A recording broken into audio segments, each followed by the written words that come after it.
Hello guys, for this video, I'm going to rationalize mathematics questions, test questions, and explain how the answers are being arrived at. And then, yeah, there we go. Let's start. The first one is like, the area of a rectangle is x squared plus x minus 12. Okay, so this is the area. And then if its length is x plus 4, what is its width? Okay, so the choices x plus 2, x minus 3, x plus 1, and x plus 6. Okay, so there we go. Area of a rectangle is equal to length times the width, right? And what's this? Using this one, area of the rectangle is equal to this one, and the area is equal to x squared. Okay, so that's x squared plus x minus 12 is equal to the length, which is x plus 4, and then times the width. Okay, and we don't know the width. Okay, now we'll just have to divide this one, okay, with, because we're looking for the width, we're going to divide this one with x plus 4, both sides, because what we have divided here must also be a divisor here, so that's x plus 4. Cancel this, okay, so our width is equal to, this one we have to factor this, and to factor x squared plus x minus 12, factors of 12, we'll just have to get the factors of 12. Factors of 12, negative 12 must be negative 4 and 3, and then positive 4 and negative 3. It's just between these two. Okay, so let's try it. And after that, after getting the factors of 12, let's try this one. Negative 4 and 3, if you're going to add them, okay, add them. Negative 4 plus 3, that is negative 1. If it's like the middle term, the middle term here, okay, this is positive 1, but this one, negative 4 plus 3, that's negative 1, so it's wrong. Okay, so this one is wrong factor. But positive 4 minus 3, that is positive 1, which is equal to here, because this one understood my, my 1 dito. So that means our factors are x plus 4, okay, so plus 4 muna. And the second one is x minus 3, okay, there we go. And then over, copy that, x plus 4. Now, cancel mo lang sa x plus 4. So our width is equal to x minus 3. Okay? So this is our width, x minus 3. The answer is letter B. Okay? There we go. The next question we have here, if 8 minus square root of x plus 2 is equal to 4, what is the value of x? Is it 12, 18, 27, or 36? Okay? So there we go. Let's have this one. Okay? So 8 minus square root of x plus 2 is equal to 4. Okay? Transfer natin si 8 at saka 2. So this one, negative square root of x is equal to 4. That becomes minus 2. And this also minus 8. Okay? So there you go. Minus square root of x is equal to 4 minus 2 minus 8. So that is negative 6. Okay? Divided by negative 1, divided by negative 1. This one, cancel, cancel. So square root of x is equal to 6. And then, we'll just have to take the square root. Now, how do we take square roots? Square roots, we'll just have to square both sides. Okay, square. Okay? So, squaring both sides. So, we have, this is positive, negative. And then, always. And then, we have, cancel this one too and the square root sign. So, x is equal to positive, negative, 6 squared is 36. Okay? So, the answer there is, it's either positive or negative 36. Okay, there you go. So that's letter D. Next one, we have here the question. If the counting numbers 1 to 30 is written down, how many times does the digit 2 appear? Okay, so how many times the digit 2 appear? Okay, so you must be vigilant with this because it says digit 2. Okay, so if we're going to write that one, 1 to 30, or so let's say, yung may 2 lang na nag-appear. So we have 2, we have 12, 20, 21, 22, 23, 24, 25, 26, 27, 28, and 29. Okay, so ilan dyan? 1, 2, 3, 4, 5, 6. So 22, dalawa. 7, 8, 9, 10, 11, 12, 13. So, it's 13 times. It appears 13 times. Okay? So, there I go.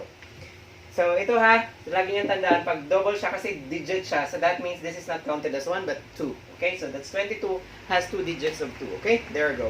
Next one, as you can see here, 259 is to 37, as blank is to blank. And that's which of these choices. Okay? So, let's just have this one. Let's try to reduce this one kasi mostly hindi naman siya pwedeng ganito kasi mas malaki yung una kaysa sa second. So, this one, D cannot be. Okay? So, it's just between, it's just among these A, B, C. Okay? But let's just try this one, canceling by 37. Okay? So, because 37 is a prime number, that means there are no other factors except 37 and 1. Okay? 37 is prime. So, let's try this one, 259 by 37. Okay, so 37 times 2, that is 74. Okay, so 74 times 2, that is 148. Okay, there you go. Let's try to add them. This one, 8 plus 4, 12 plus 1, that's 9. And then 7 plus 4, 19, I'm sorry. And then 7 plus 4, 11 plus 4, that is 15, carry 1, that's 2. Okay, 259. So that means this is 1, this is 2, this is 4. Counting that all, we have 7. Okay, so this one is 7. 7 is 2, 1, which is now letter A. Okay, there you go. Next one we have here, by how much is 35% of 220 greater than 50% of 140? Is it 10 pesos, or 0, or 7 pesos, or 20 pesos? Okay, so there you go. Let's have this one first. 35% of 2.220. Okay, so 35% or 0.35. Kasi as I've taught in the changing the percentage to decimal, percentage to fraction, fraction to decimal, fraction to percentage, and what more? Decimal to fraction, decimal to percentage. Meron akong video, you can just browse it below. Okay, so changing this 35% to decimal, it becomes 0.35 times, because of means times 220. Okay, so there you go. Now, meron akong dito, meron akong ituturong konting strategy. Kasi sometimes, yung ibang test, walang calculator na around. So, you can have this strategy para mas males yung tawag na to, yung computation time or yung working time. Okay, so mayroon tayong 0 dito. Ilan yung 0 natin? Isa. So, may isa tayo. Move tayo ng isang decimal place here to the right. Okay, so this becomes 3.5 na times 22. It becomes like that. Okay, so 3 times 22, okay? 3 times 22. I'll just have this one. This is my strategy. I just don't know why, if this works with others. Because we can have like 22 times 3.5. You can have like 5 times 2, that's 10. Carry 1. 5 times 2, that's 10, 11. 3 times 2, 3 times 2, that is 6. And then 3 times 2, that is again 6. And then 0, 7, and this is 7. So 77, right? Okay, so that's 77. But I always have this one. Okay, so 77 yung sagot dito. That's 77. Now, I always do like this. Like 3.5. Tatlong, una-una muna yung whole number. Tatlong 22, that is 66. Okay? Tatlong 22. And then half of 22, because 0.5 means half. Half of 22 is 11. So 11. This is 77, which is also the same. I always do like this kind of computation. Lalo na pag walang mga calculator na ginagamit. Okay? So, ayan siya. So, 77. This one is 77. And this one, 50% means kalahati. 50% means kalahati. Lagi yung tandaan dyan. Kalahati ng 140 is 70. Okay? This is 77. Sorry. So, kalahati ng 140 is, kalahati means, 50% means kalahati or half. That is 70. 50% of 140 is 70. Now, the question is, by how much is 35% of 220, which is 77? By how much 77 is greater than 70? So that means 77 minus 70, that is just 7, which is the answer, letter C. Okay? There you go. Next question, which among the following common fractions, common fractions is equivalent to 0.216, okay? Now, if you're going to compute this one by one, it will just take time. But instead, change this one into fraction form. Now, how? Kasi isa lang siya, and then pag change sa fraction, isang sagot lang dyan, okay? But if kung isa-isa nyo sila i-divide, it will take time. Lalo na pag walang calculator like civil service, okay? So, what you're gonna do is just change this one into fraction. By how? So, 0.216. Ilang zeros, ilang decimal places meron tayo? 1, 2, 3. So, 3 decimal places. Lagay nyo si 216, okay? And then, 3 zeros. And then 1. Laging ganyan, okay? Because 216 divided by 1,000, that is 0.216, okay? Now, and cancel the common factor, okay? What's the common factor between 216 and 1,000? By 2, okay? So, divided by 2, divided by 2. This one is 108, okay? Over 500. Mayroon pa rin common, si 108 and 500, common factor. So, divide natin ulit ng 2, divide natin ng 2. So, this one is equal to 108 divided by 54 over 250. May common pa rin sila. By 2 ulit, common factor, divided by 2, divided by 2. So, this one, 54 divided by 2, that's 27.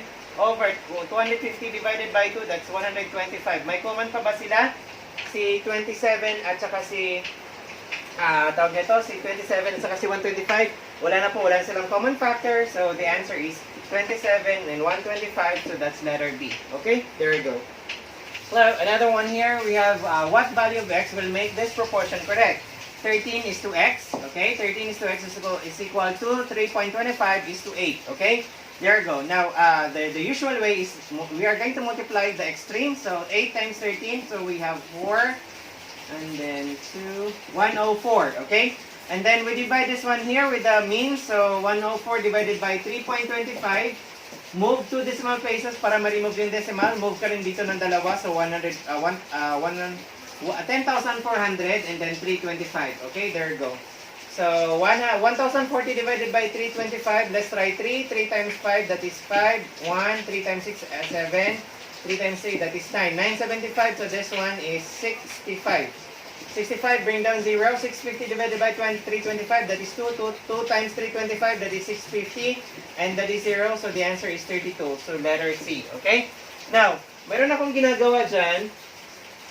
Para mas, lalo pag walang calculator, okay? So, multiply natin to ng how much. I'm going to remove the decimal place here. How many do we need to make it a whole number? How much is the number that we're going to multiply with 0.25 to make it 1? So, 0.25 times 4, that is equal to 1. So, multiply natin ng 4. 3.25 times 4, that becomes 13, okay? 3.25 times 4, that becomes 13, okay? So, since 13 siya, multiply ng 4, multiply natin ng 4, that becomes 32. So, that is the answer also, 32. That's my way, okay? But the usual way like this, if you really want to have if you're not comfortable with using this type of solution, you can use this one anyway, okay? There you go. Okay. Here we have work problems. This is work problem. Maria and Fe do a job together in 2 hours. Working alone, Maria can do the job in 5 hours. How long will it take Fe to do the job alone? Okay? So, pag nagtrabaho silang dalawa, pag dalawa silang magtrabaho, gagawin nila yung job, they can finish it in 2 hours. Pag si Maria lang yung mag-work, 5 hours niya matatapos yung job. Pero pag si Fe naman ang gagawa ng the same job alone, how long will it take her for her to finish the job? Okay? So, ganun yung ano natin. So, paano natin siya i-solve? Lagi natin kunin in one part of it. Okay? One part of it. Okay? So, we say, one part of Maria plus 1 part of Fe is equal to 1 over 1 part of they work together. Okay? Together. Okay? So, 1 over Maria, which is 1 over 5 plus 1 over, let x be Fe. Okay? 1 over x because we don't know how long will it take for Fe to do it. And then 1 over together is 2. Right? 2 hours. So, this is now our equation. Bringing this 1/5 here on the other side. So, we have 1 over x is equal to 1 over 2 minus 1 over 5. Positive becomes negative. Okay? Now, how do we do the subtraction of fractions? So, we say 1 over x is equal to 1 over 2 minus 1 over 5. Now, para mas mabilis, okay, so cross-multiply nyo, 5 times 1. So, 1 over x is equal to 5 times 1, that is 5.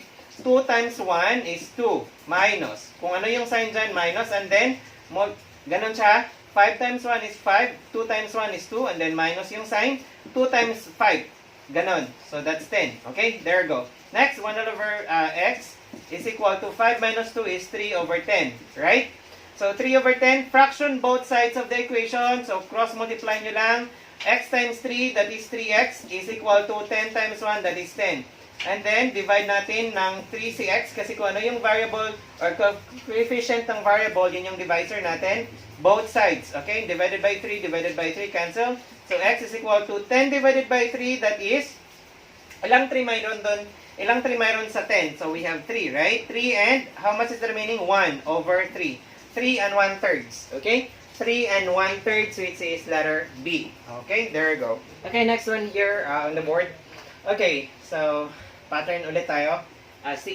Sequence, I'm sorry. So, as you can see here, if this series of squares are made up, one side of the square is made up of one matchstick. So, if this series of squares are made, okay, so 1, we have, and then 4, we have 9, and stuff like that. What would be, how many matchsticks will be the 6 squares? I mean, this series of squares, the 6 figure, how many matchsticks will be used? Okay, so there you go. Here, how many matchsticks do we have? 1, 2, 3, 4. So we have 4. 1, 2, 3, 4, 5, 6, 7, 8, 9, 10, 11, 12. So the next one is 12. And then this one, 1, 2, 3, 4, 5, 6, 7, 8, 9, 10, 11, 12, 13, 14, 15, 16, 17, 18, 19, 20, 21, 22, 23, 24. So 24, okay? So we'll just have to get the difference. So what's the difference here? 12 minus 4, that is 8. And then 24 minus 12, that is 12, right? So that means a difference is always 4, okay? So we'll just have to add the next one, the fourth square will have, since this one is plus 4 lang siya din, that is 16, so this becomes 40, okay? So this is our, what's it? This is our, the fourth figure. Let's try to see, okay? So to make it sure. So we have here,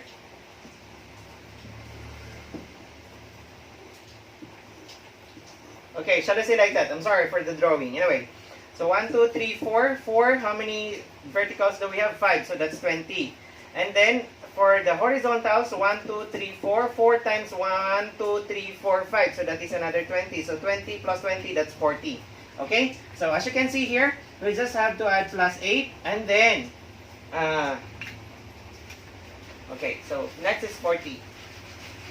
What would be the next? Okay, the next.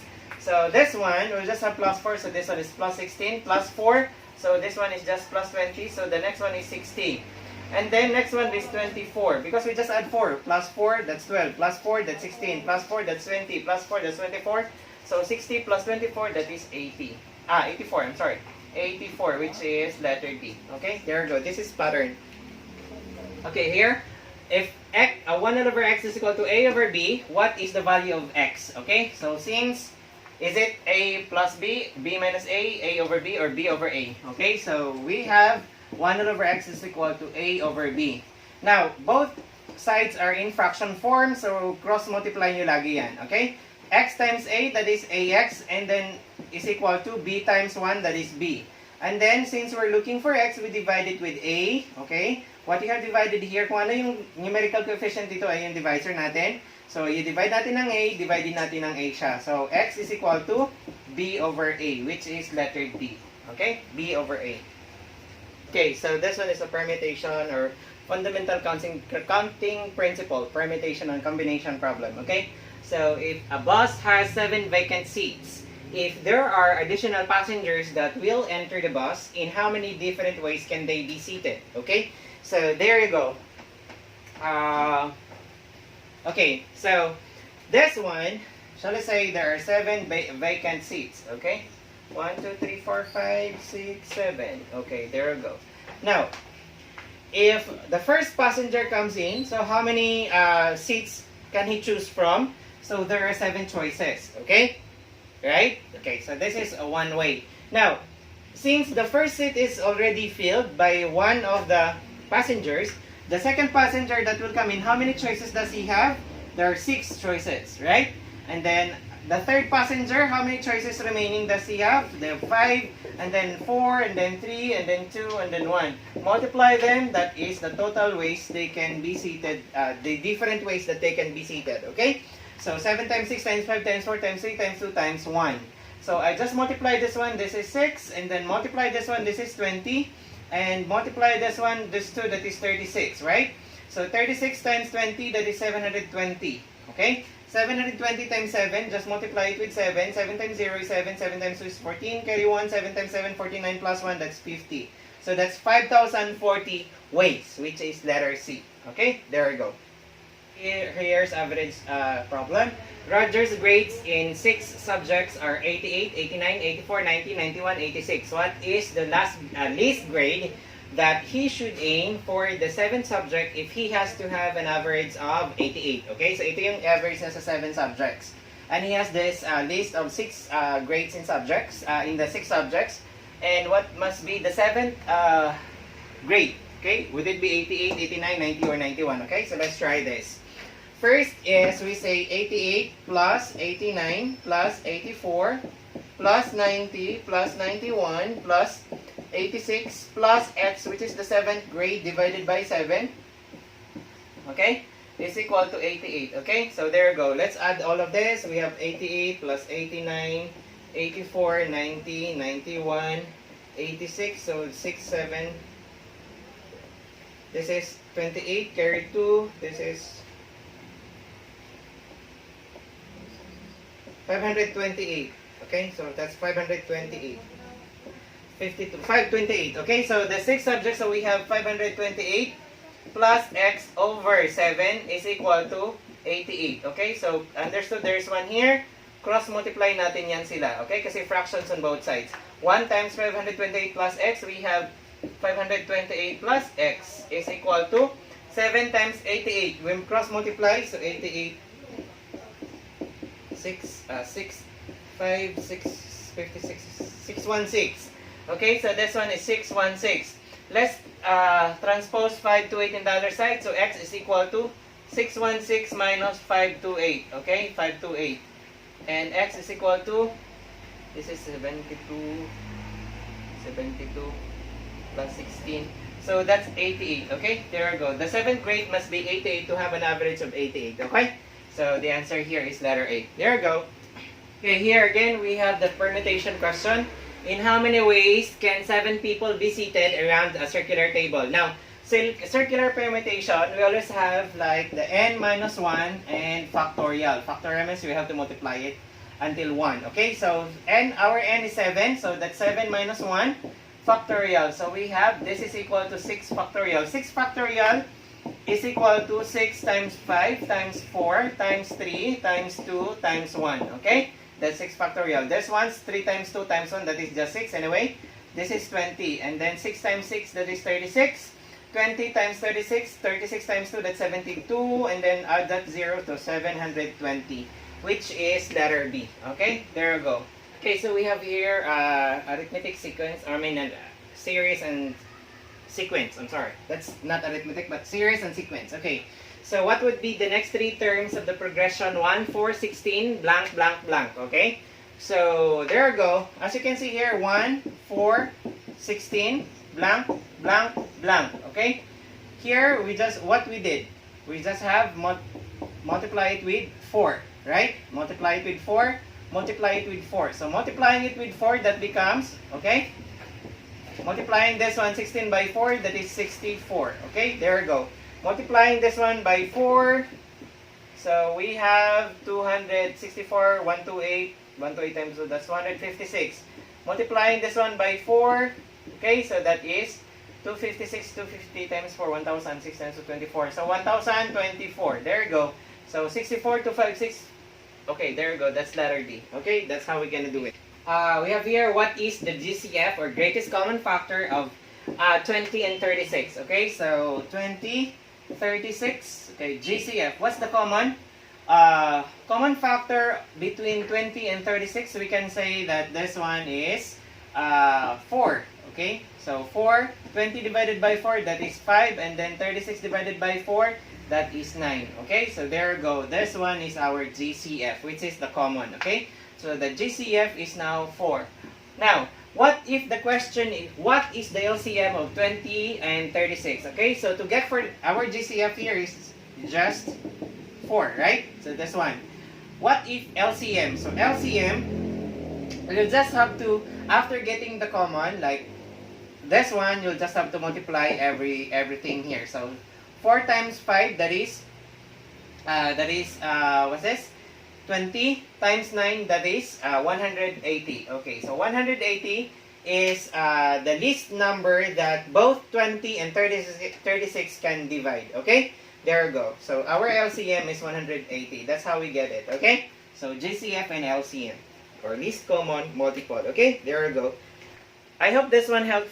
These word problems I rationalize help you a lot in your review sessions, or read self-review, or review with your friends. I hope this one helped you a lot, guys. If you like this video, click that thumbs up, and don't forget to subscribe and click that bell for notifications of my future video. This is Teacher Sappy. Bye bye. Stay safe.